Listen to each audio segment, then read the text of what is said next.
Hi guys, so today I'm in Cycle and Carriage Mutiara Damansara, and well, I'm here to check out the A class, but not exactly the A200 lah.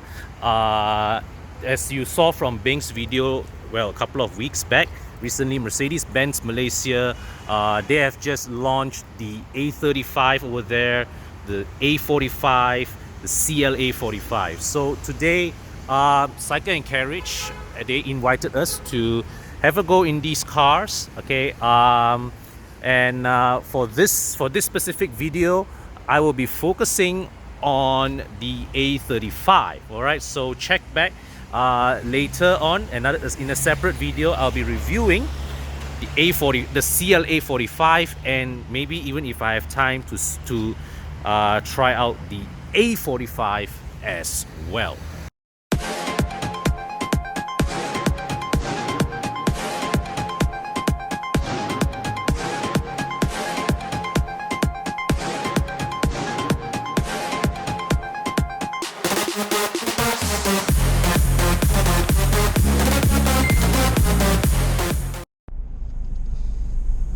Okay, so now I'm departing Cycle and Carriage, heading out to test drive the new Mercedes-AMG A35. And so this car is priced at 380,000 ringgit. So it's more expensive than even the previous gen A45, but it makes less horsepower because the previous gen A45 was churning out 380 horsepower. This one gives you 306, but don't scoff at these numbers, because not too long ago a 3-liter BMW 335 or 535 3-liter turbo is also making the same outputs. A 3-liter Volvo S60 T6 was also making the same outputs, 306 horsepower, 400 newton meters of torque. So even though you know, car makers have since learned to squeeze higher specific outputs from engines, 306 horsepower from a 2-liter engine is still a lot of power. It is still a lot, and for a car the size of an A class, it's not slow. And don't forget, the last time when I drove even the regular A class, the regular A250 was not slow. Okay, so now I'm driving in comfort mode, and the ride quality is firm. The ride is firm, but not uncomfortable at all. So it's like you feel the surface on the road, okay, through your bum, but it's not in any way what you would call a jarring ride. So it's like when you drive a sporty car, you already expect a certain level of firmness. Okay, you have to get that into your head. Now then, once you accept that, oh, Nia Sing who say this is slow, man, this is fast,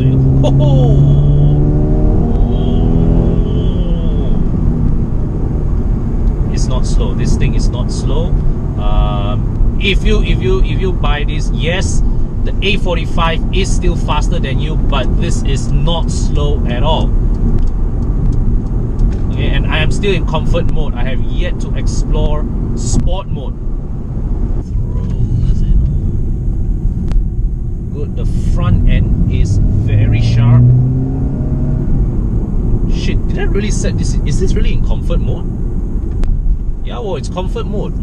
Wow, okay. It's a pleasant surprise. So there was a bit of lag just now, as from nothing I just stomped on the accelerator pedal. There was a bit of a lag, a delay in the response, but still once once the turbo went on song, it just pulled. And the dynamic balance between ride comfort and handling, it's entirely satisfactory. So there is that compromise, slight compromise. You don't get a magic carpet ride, but it is the kind of ride that it's firm, but once you've conditioned your head to correctly expect what to get from a sporty car. Please drive safely. It's perfectly livable. In fact, this is more comfortable than even the previous gen regular A-Class. It's more comfortable than the BMW G20 M Sport.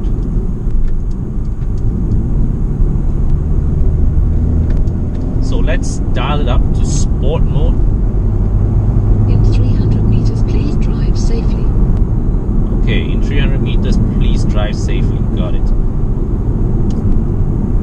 Okay, so we've got heavy traffic on the road. So we have to wait for the roads to open up. But thus far, I'm not at all disappointed with this. I think the dynamic character of this car really is something that I imagine I don't mind living with on a day-to-day basis.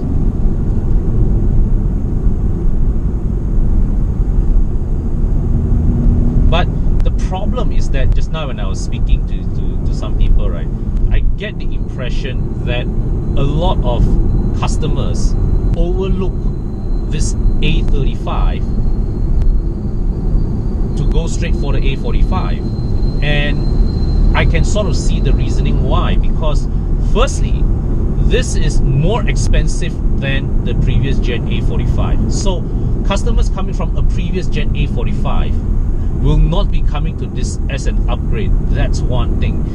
And you know, once you are already in this stratosphere, you know, when you jump from this to the A45, in terms of monthly repayments, you are not escalating it by a sum that damages your pocket significantly. So, and then when you balance that against the performance gains, the logical choice actually would be to go for the A45. So the task that the case that this car really needs to prove is that you cannot sell this car on the basis that it is a cheaper alternative to the A45, because people who can afford, who are shopping in this segment, they are not looking for the cheapest. They are not looking for the cheaper car. They are looking for something that fits their needs and their wants. So the case that this car needs to prove really is that its characteristics appeal to a certain subset of enthusiast drivers, that, you know, maybe that they deliberately do not want something so hardcore, all right, something that has a more pleasant there's a more pleasant day-to-day proposition. So that is the case that the A35 here needs to prove. Alright, so let's make this sweeping turn.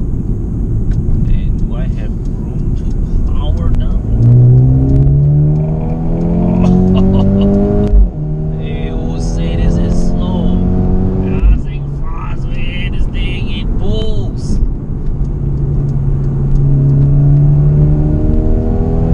Now driving this in sport mode, the throttle response is crisper. I don't feel a significant reduction in terms of comfort. In fact, I don't feel a significant difference in terms of the ride and handling behavior of the car, despite the suspension being adjustable. But that's not necessarily a bad thing, because even when I was in comfort mode, I felt the dynamics of this car was perfectly acceptable. In many ways, this is a definite upgrade. If you are coming from the previous gen A200 or A180 or A250. Yeah. So if you are coming from there, right, the previous gen A250, then this is something indeed that you can consider as your next step, because you do get more power, you are getting a better handling car, and you are getting a more comfortable car. The previous gen A class really it was very, the comfort levels of that car really is just very poor. Even I remember when I drove even the A180, the basic A180 in what Mercedes called comfort suspension setup, even that felt bumpy. But this one, yes, you have that firmness, but it's not jarring. It's not a jarring ride. It's not every time when you hit a pothole or an expansion joint, you cringe. And you know, even as you want to merge into the next lane, you see from far, you know, another car coming on that lane. You know, it's like those situations, right, where you know you are following behind a slower car, then you put on your signal, you see an opening there, yeah, you put on your signal, you want to come out, the other car from way behind saw your signal, right, you try to accelerate, but when you're driving this, you know that you have that muscle in the engine to just pull out there anyways and gun it, and you will be in that lane, and you will be pulling clear of the other fella before he even reaches your position.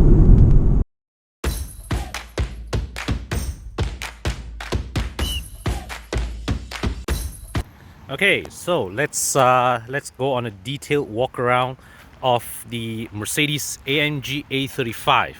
So you see these stickers here. Why are they there? Because this is, you are looking at what we call the Edition 1 car. So it's a limited special for early batch cars. Mercedes always do this for especially for their AMG or even AMG line cars, right? The early, this to encourage, you know, like the early takers, right, early adopters, to give them something special.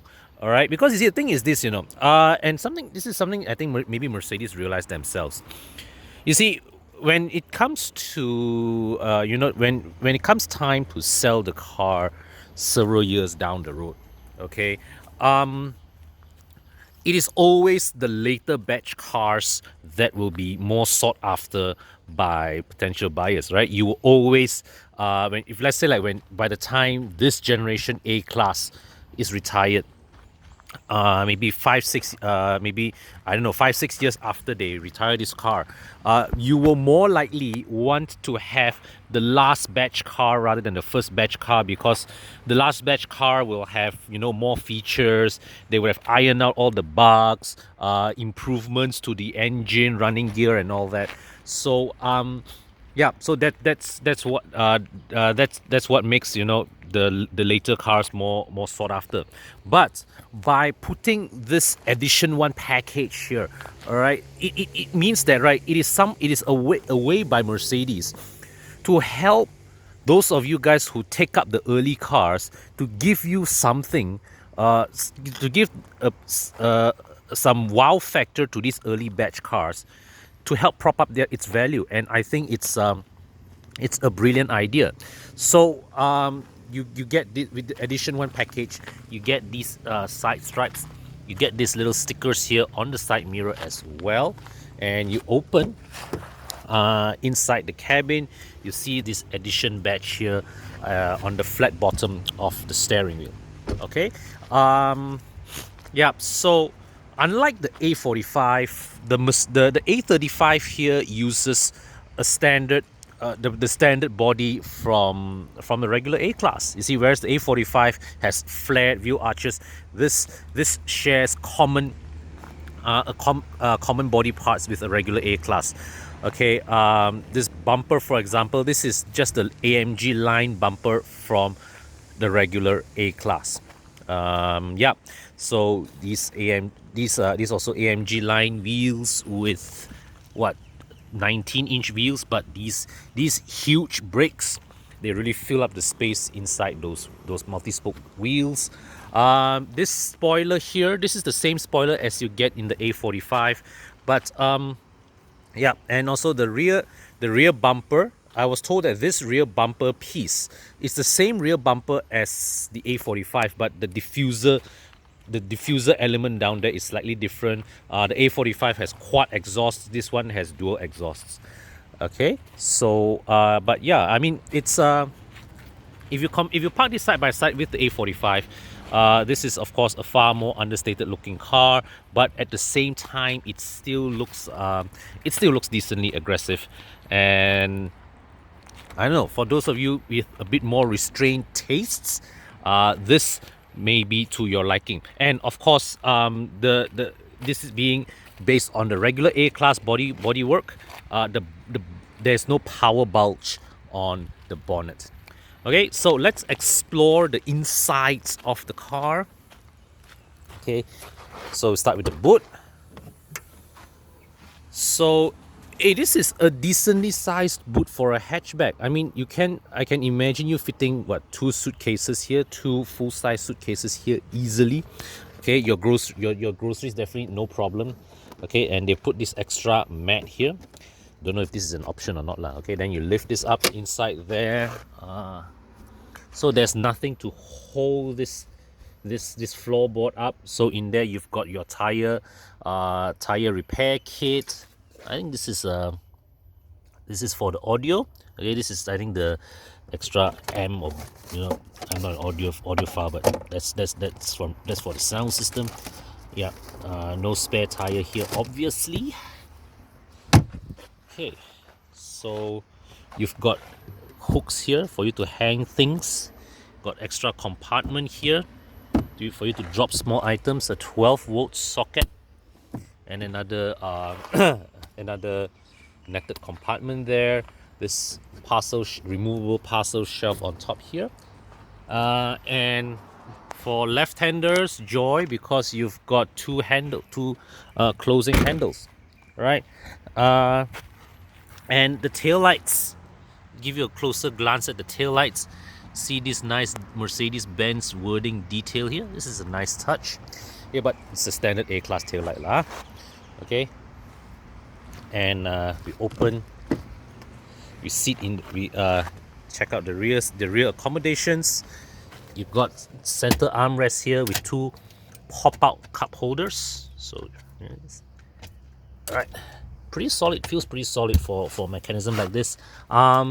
Fixed headrest. The regular A-class has individual headrests, and to fold down.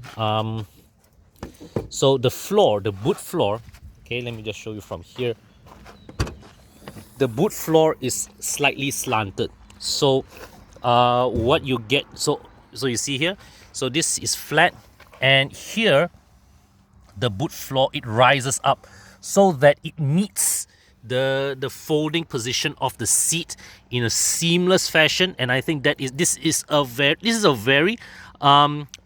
simple, all right, a very subtle but a very thoughtful touch. I like this. Well done, Mercedes. Okay, so it ensures that the boot floor is, it's not flat, but it's seamless. Oh, okay. I fold this seat back up, and it pulled the armrest, the cup holder up as well. This part of the finishing, not so impressive. This whole hard plastic area here. Okay, but you have this slot here for you to slot in the seat belt buckle so that it doesn't wobble about. Okay, but the seats themselves, good side support here. There's an airbag module inside here. The driver's seat is already adjusted to my driving position. Looks like good leg room. You've got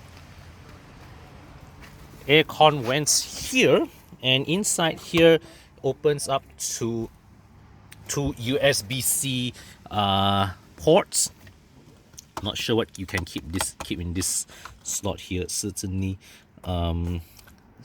not big enough for a phone. I have a feeling, looking at the way this thing is structured, right, this might have been developed as an afterthought. This might have been an afterthought. Maybe midway through the car's development cycle, they decided halfway to switch to USB-C ports, and hence this slightly jarring appearance. Okay, yeah. So here you can see not a very premium selection of materials, hard plastic here, hard plastic here, but the fit and finish is all right.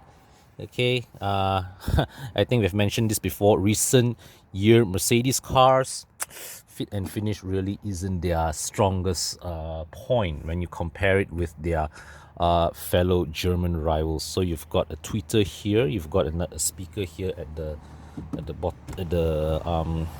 base of the door. It's a Burmester sound system.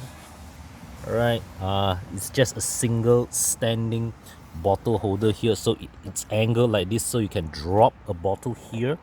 Okay, behind here, there is more space that you can drop other things in here as well. But so you see here, basically this it's angled in such a way that you can imagine the bigger bottle, you drop in there, it rests there.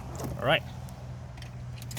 Okay, so this one, there is no panoramic roof up here. It's a fixed roof. So just to show you my accommodations here, fairly decent headroom. Okay, compared to the previous A-Class, this is already a big upgrade. Leg room is good.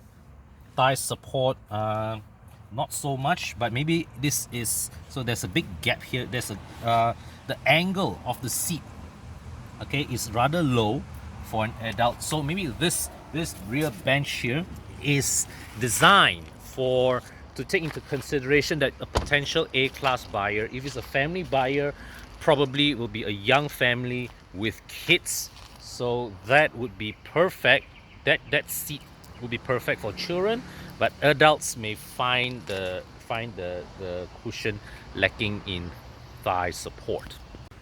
Okay, so we check out the front section of the cabin.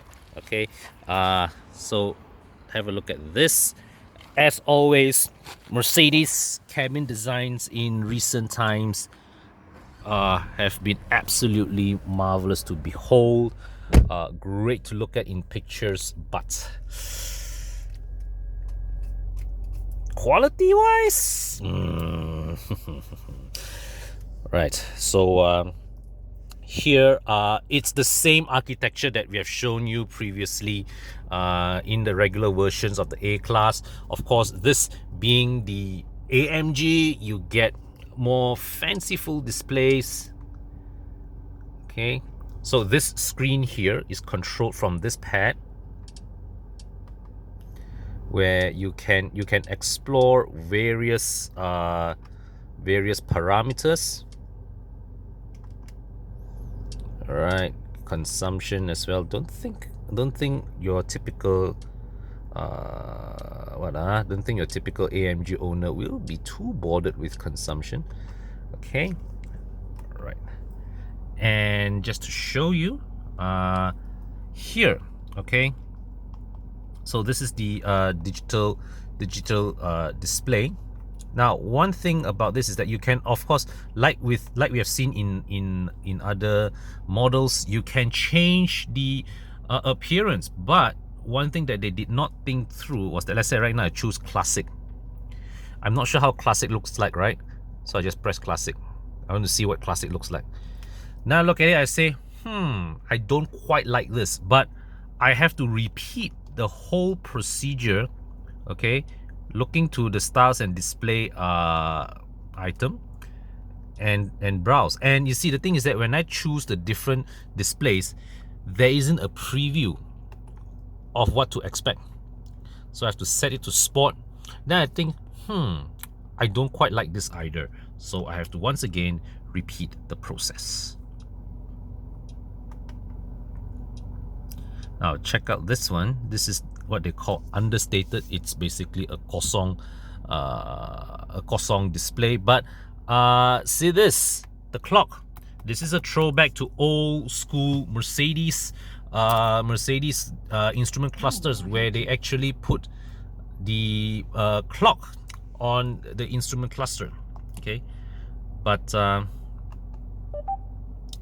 think... Can you say that again, please? Oh, because I mentioned the word Mercedes just now, right? Cancel!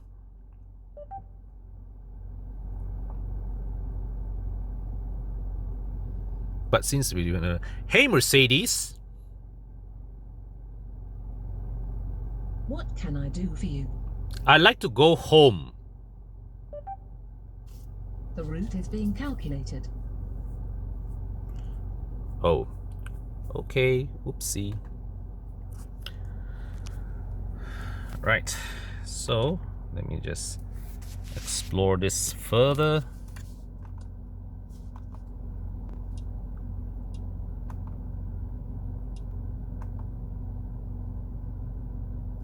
So you come down here, okay. So you see here, this is the you've got the display, you've got navigation here. You can also control the screen from this pad.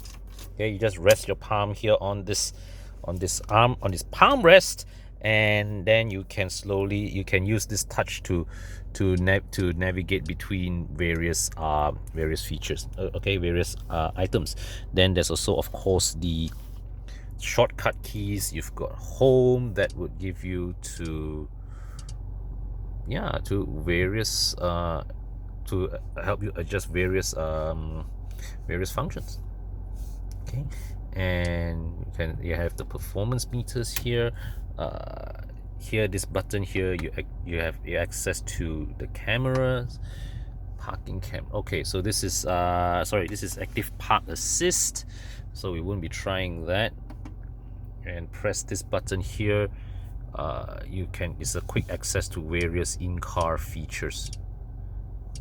Active lane keep assist. Yep. So for those who wonder, okay, the A35 does come with active lane keep assist, autonomous emergency braking, drowsiness detection, all right, blind spot warning, but you don't get radar guided cruise control, or what Mercedes calls distronic. That, curiously, is available only in the CLA 45. The A45 does not get it, but the CLA 45 does.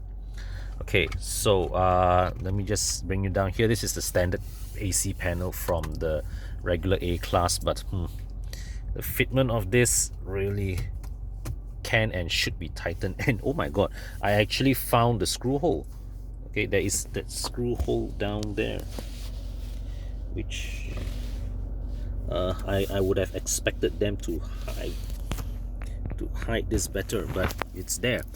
And here you can see this is a wireless charging tray. You've got a USB-C port here and a 12-volt socket, plus 2 cup holders, which, yep, press this down, okay, it pops out these 2 holders for you to hold smaller drinks. But let me see if this can be removed.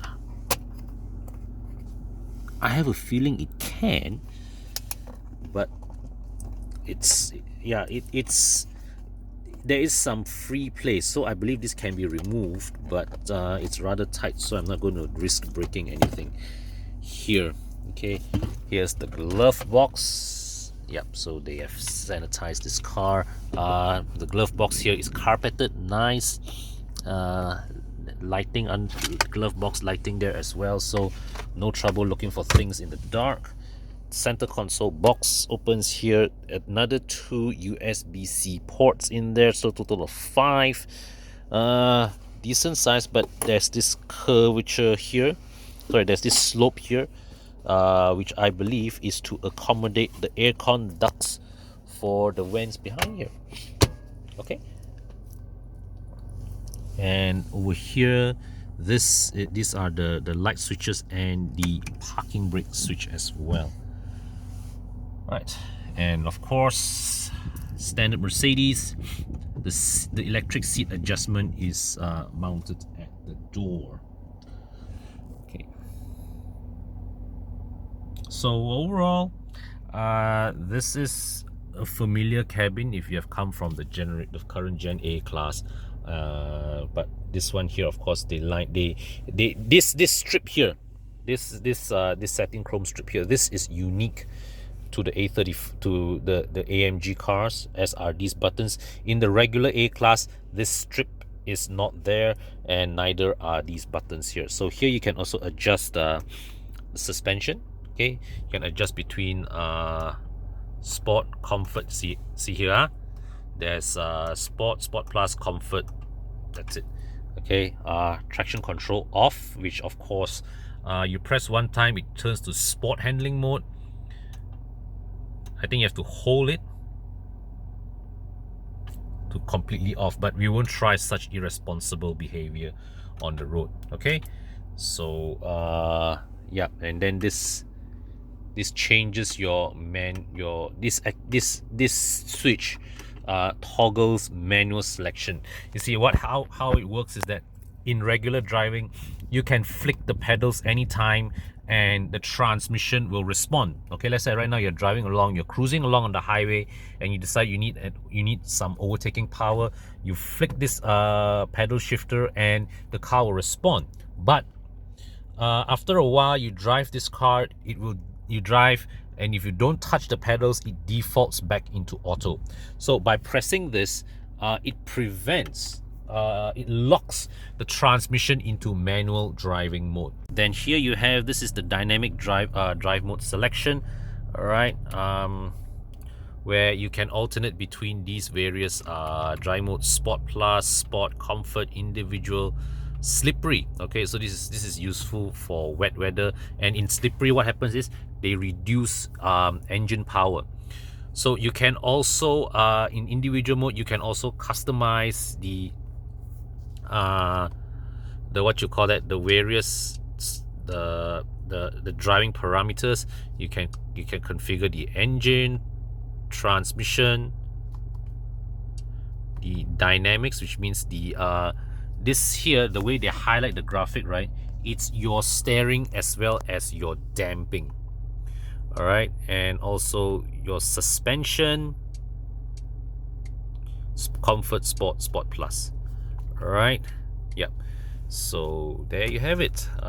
This is the A class A35. Okay, time to head back to collect to return this car. But before I go, as always, Mercedes really makes the best reverse cameras in the business. So the product concept of the A35, you can think of this as the equivalent, the A-class equivalent of what Mercedes did with the C43. So the idea is that it is to inject some AMG-ness into the car. It goes beyond your AMG line. Not quite as hardcore as the AMG 45, but you know, with a bit more emphasis on enhanced performance, but with a bit more emphasis on day-to-day usability. So I mean, honestly speaking, driving this in isolation, I'm entirely happy with what's on offer. All right, it has the right blend of sportiness and user friendliness. So I mean, it's powerful enough. In 300 meters, please drive safely. It's powerful enough. The ride, it's not too uncomfortable a ride. Well, actually, in context of what it is very, very comfortable. Yeah, I mean, as I highlighted earlier in my other examples, it's more comfortable than the previous Gen A class. It's more comfortable than the G23 Series M Sport. It's more comfortable than